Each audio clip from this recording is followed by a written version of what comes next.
Welcome students. Welcome to our English class of StudyGist, the world of educational solutions.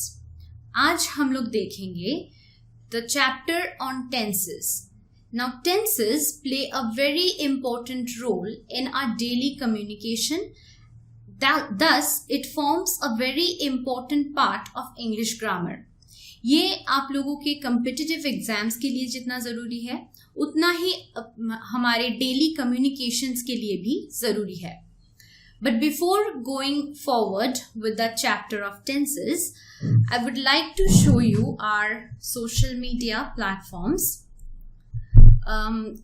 To join us on YouTube, you should subscribe to our YouTube channel, and you can also like us on Facebook and join us on Telegram channel, or you can also follow us on Instagram or join our WhatsApp community using the number given here. And for more information, you can log into the website using www.studygist.in.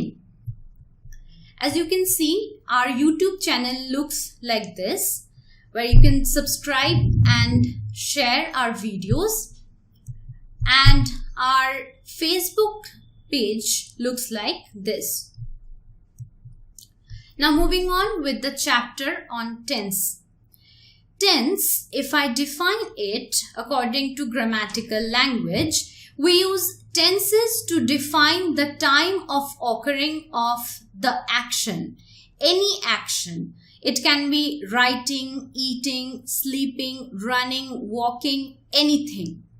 So, in this class, we will be discussing an introductory chapter of tenses, which will include the types of tenses and the subtypes of those tenses. Now, if I simplify it, I can say that tenses tell us when something happens, the time of an action. तो अगर हिंदी में मैं इसको simplify करके बोलूं तो हम लोग बोल सकते हैं कि tense is equals to time, मतलब टेंस ही समय है. तो हम लोग कोई भी एक्शन को नॉर्मली बोलते हैं verb. So verb is equals to action and tense defines the time when that action takes place or occurs. Okay, so tense का मतलब है कि समय, and समय कोई भी हो सकता है, वो हो चुका है या फिर होने वाला है या फिर अभी हो रहा है. ऐसे कोई भी समय हम लोग बोल सकते हैं. जब हम लोग कोई भी सेंटेंस में उसको यूज करते हैं तो we say that it denotes tense. Now, tense comes basically in three forms, such as the past tense, the present tense, and the future tense. Now, to simplify it, I have put this concept into a chart. So, you can see here, tense मतलब समय. I can say it time. It denotes the time of an action.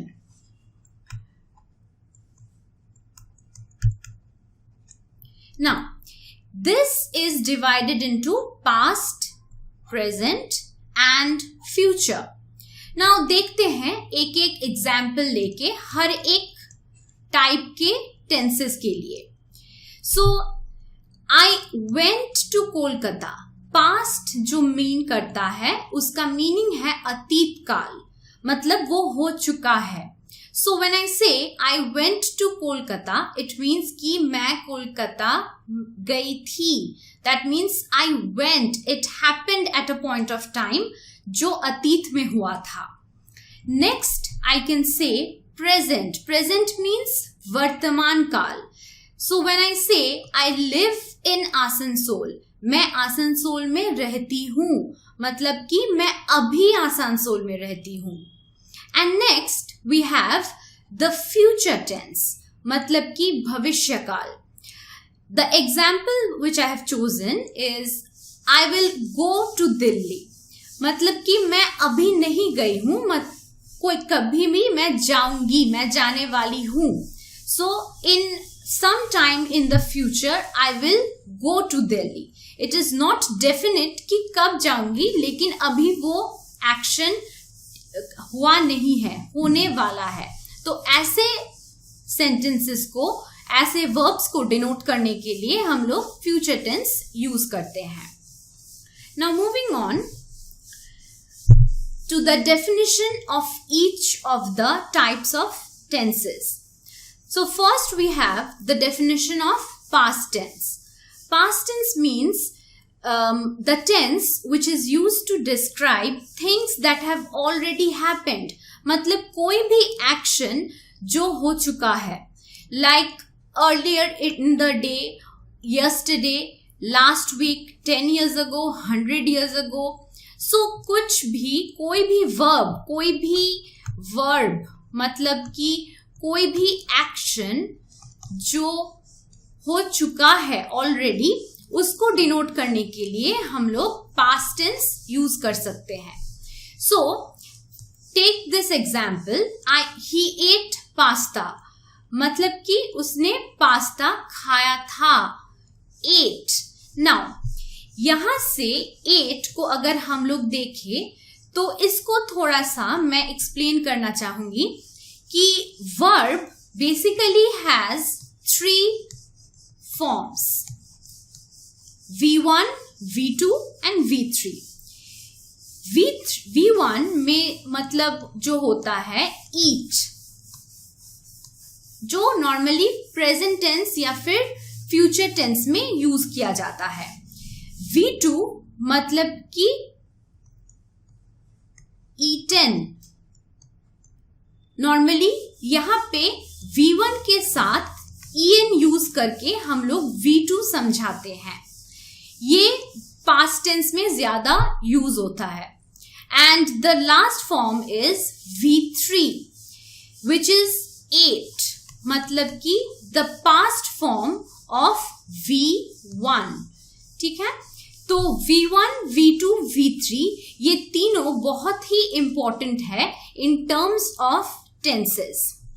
So when we go into the next part of the tense, which is the present tense, we can define it as the tense which is used to describe things or action that is happening right now, or things that are continuous. मतलब कि जो हो रहा है, जो अभी भी चल रहा है. Continuous मतलब चल रहा है. For example, he is eating pasta. मतलब कि eat जो कि एक verb है, उसके साथ हम लोग ing जोड़ देते हैं. यही रूल है पास्ट प्रेजेंट टेंस का. नॉर्मली हम लोग verb के साथ ing यूज करते हैं प्रेजेंट टेंस को समझाने के लिए. तो फिर we can say that he is eating pasta. He is writing a letter. He is swimming in the water. Or also universal truths, मतलब कि जो एकदम सच है, जो कभी चेंज नहीं होता है. Like morning comes after the dawn, मतलब कि भोर होने के बाद मॉर्निंग होता है.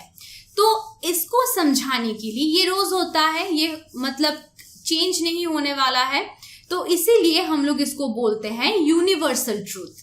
सो we can also denote universal truth through the present tenses. Next we have the last form of the tense, which is the future tense. Now the definition states that future tense denotes the actions which we are going to do, will do or are planning to do. मतलब कि हम लोग अभी भी उस काम को किए नहीं हैं, लेकिन फ्यूचर में करने वाले हैं. तो इसका प्रोबेबिलिटी जो होता है फ्यूचर में, कोई भी काम का प्रोबेबिलिटी ऑफ ऑकरेंस जो होता है, उसको हम लोग दो तरीके से दिखा सकते हैं, either through using will और by using shall। will हम लोग नॉर्मली यूज करते हैं जहां पे हम लोग ज्यादा कॉन्फिडेंट है कि हाँ ये इवेंट होगा, फ्यूचर में, भविष्य में ये होगा ही, तो हम लोग ज्यादा कॉन्फिडेंट है, तो उस ऑकरेंस में हम लोग यूज करते हैं, उस सेंटेंस में हम लोग यूज करते हैं will। and shall is normally used in cases of things which have lesser possibilities of occurrence। मतलब जिस इवेंट्स के बारे में हम लोग उतने ज्यादा श्योर नहीं है, हम लोग बोल सकते हैं कि I shall visit the mall। मतलब मैं मॉल जा भी सकती हूँ, नहीं भी जा सकती हूँ। लेकिन अगर मैं shall को काट के यहाँ पे लिखूं कि I will visit the mall, तो इसका मीनिंग क्या होगा कि मैं मॉल जाऊंगी। I am confident that I will go। Now look at this example that I have put here। He will eat pasta। मतलब वो पास्ता खाने वाला है। He will eat pasta। अभी भी खाया नहीं है। That event will occur in future। भविष्य में वो खाने वाला है। तो in these cases we normally use will and shall to denote future tenses। Now there are 4 subcategories of verb tenses such as the simple, the continuous or progressive, the perfect and the perfect continuous or perfect progressive। ये चारों जो सब types हैं, ये सब types हर एक tense में लागू होता है।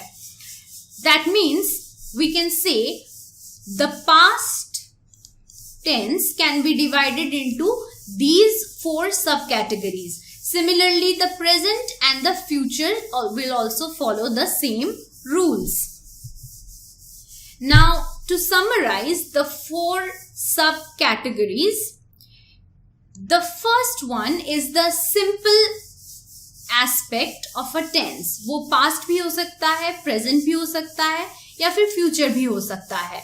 तो उसको define करने के लिए हम लोग बोल सकते हैं the present aspect tells us the action takes place in the present and expresses general facts and habits। मतलब कि वो simple form है। जो simple form होता है कोई भी tense का, उससे हम लोग normally जो simplified version of action है उसको समझाते हैं। नेक्स्ट जो आता है वो है continuous aspect। मतलब कि जो हो रहा था कुछ टाइम के लिए, अतीत में वो हो रहा था, पास्ट में हो रहा था, कुछ टाइम के लिए प्रेजेंट में हो रहा है या फिर कुछ टाइम के लिए फ्यूचर में शुरू होके चलने वाला है। सो कंटिन्यूअस एस्पेक्ट को समझाने के लिए हम लोग नॉर्मली अनफिनिश्ड एक्शन को समझाते हैं। A state of being at time being referred to when some unfinished action is taking place। It is formed using the relevant tense of the auxiliary verb to be and the present participle of the main verb। Third, the perfect aspect refers to a completed action in the present।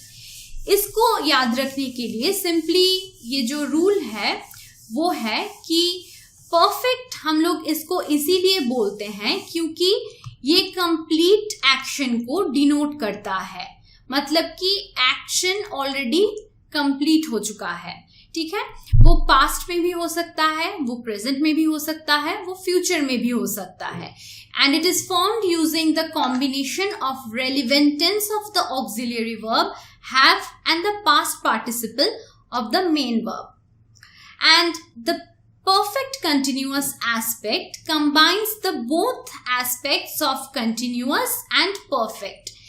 It refers to an action that has continued up to the present or up to some time in the past or will continue up until some time in the future। With this, I would like to conclude my introductory chapter on tenses। Thank you, and please like, share and subscribe to join and gain more knowledge from StudyGest. Thank you.